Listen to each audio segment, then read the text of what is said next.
आरग पंचायत समिती गटात अप्पासो उर्फ दीपक कवाळे आघाडीवर, विजयाचा विश्वास. आरगेची जनता देणार आशीर्वाद. आरग जिल्हा परिषद मतदारसंघातील पंचायत समिती गटाचे काँग्रेसचे उमेदवार अप्पासो उर्फ दीपक कवाळे आरग लक्ष्मीवाडी परिसरात जोशपूर्ण व आक्रमक प्रचार दौरा पार पडला. या दौऱ्यामुळे संपूर्ण परिसरात काँग्रेसमय वातावरण निर्माण झाले. त्यांच्या प्रचाराला मोठी गती मिळाल्याचे स्पष्टपणे दिसून आले. त्यामुळे विजयाचा विश्वास निश्चित असून आरोग्याची जनता देणार आशीर्वाद असं चित्र पाहायला मिळत आहे. अप्पासो उर्फ दीपक कवाळे यांची उमेदवारी म्हणजे सामान्य जनतेच्या न्याय हक्काची भूमिका मांडणारे व्यासपीठ अशी भावना जनतेत निर्माण झाली आहे. येथील मतदारसंघातील घरोघरी जाऊन मतदारांच्या भेटी घेऊन आपली भूमिका मांडत आहेत.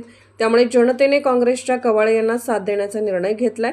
त्यामुळे त्यांच्या उमेदवारीला विविध स्तरातून पाठिंबा मिळत आहे. या निवडणुकीच्या माध्यमातून आजपर्यंत केलेल्या भरीव कार्याची पोचपावती विजयाच्या रूपाने मिळणार असून माझा विजय निश्चित आहे असा विश्वास त्यांनी व्यक्त केला.